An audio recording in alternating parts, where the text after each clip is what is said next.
हाल ही में central government ने announce किया कि कर्पूरी ठाकुर को भारत रत्न से सम्मानित किया जाएगा। तो चलिए आज हम इस वीडियो में जानेंगे कि आखिर कर्पूरी ठाकुर थे कौन और उनको कैसे भारत रत्न मिल रहा है। और इस वीडियो में हम ये भी जानेंगे कि आखिर भारत रत्न किस किस आदमी को दिया जा सकता है और इसको देने के लिए रेकमेंड कौन करता है कि किस आदमी को देना चाहिए और किस आदमी को नहीं। सेंट्रल गवर्नमेंट ने ये डिसाइड किया कि कर्पूरी ठाकुर के 100th बर्थ एनिवर्सरी पे उनको भारत रत्न से सम्मानित किया जाएगा। बेसिकली कर्पूरी ठाकुर बिहार के एक सोशल रिफॉर्मर थे और बिहार के 2 बार चीफ मिनिस्टर रह चुके थे। पूरी ठाकुर के लाइफ के बारे में हम जानेंगे, लेकिन उससे पहले हम ये जान लेते हैं कि आखिर भारत रत्न के लिए एलिजिबल कौन कौन होता है और किस किस आदमी को ये दिया जा सकता है। भारत रत्न इंडिया का सबसे हाईएस्ट सिविलियन अवार्ड माना जाता है।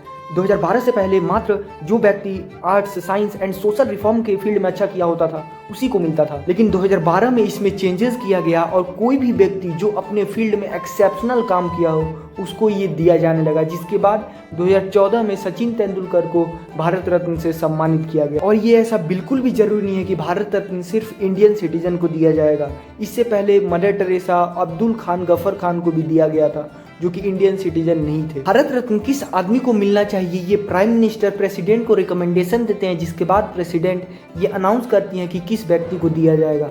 इसी को लेकर एक कंट्रोवर्सी भी है कि पंडित जवाहरलाल नेहरू और इंदिरा गांधी ने अपने प्राइम मिनिस्टर होने के समय पे ये ऐसा रिकमेंडेशन दिया था और खुद को ही भारत रत्न से सम्मानित कर लिया। इनका जन्म बिहार की एक नाई फैमिली में हुआ था, जिसको बिहार में एक बैकवर्ड कम्युनिटी माना जाता है। ये बिहार के 2 बार चीफ मिनिस्टर बने थे, जिसमें इन्होंने बैकवर्ड कम्युनिटीज के लिए बहुत सारे कामें की थी, जिसमें से लैंड रिफॉर्म इम्प्लीमेंटेशन से लेकर लोगों को जागरूक करना और एम्पावर करना भी शामिल है। ये अपने पॉलिटिकल कैरियर में बहुत सारे पॉलिटिकल पार्टी से जुड़े रहे, जिसमें इन्होंने अपनी पॉलिटिकल कैरियर प्रजा सोशलिस्ट पार्टी से स्टार्ट की थी और आगे जाकर इन्होंने जनता दल ज्वाइन किया, जहां पे पहली बार ये चीफ मिनिस्टर बने थे। इनके मेजर पॉलिटिकल डिसीजंस की बात करें तो लेयर्ड रिजर्वेशन सिस्टम आता है, जिसमें इन्होंने 26% ऑफ द सीट रिजर्व कर दी थी बैकवर्ड कम्युनिटीज के लिए गवर्नमेंट जॉब में। इन्होंने बिहार में शराब पे बैन भी लगाया था और उस समय के बिहार बोर्ड के एग्जाम में, मैट्रिक और इंटर के एग्जाम में इंग्लिश एक कंपलसरी सब्जेक्ट हुआ करता था,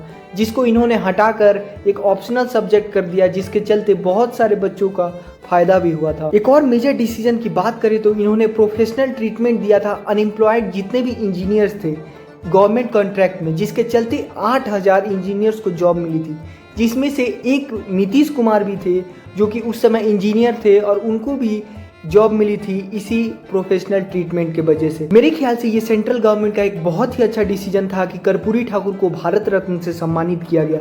मेरे ख्याल से ऐसे और भी सोशल रिफॉर्मर्स जितने भी लोग हैं जिन्होंने समाज में कास्ट डिस्क्रिमिनेशन को कम किया, छुआछूत को हटाया, उनको और भी ऐसे लोगों को प्रोत्साहित करना चाहिए और भी ऐसे लोगों को भारत रत्न से सम्मानित किया जाना चाहिए।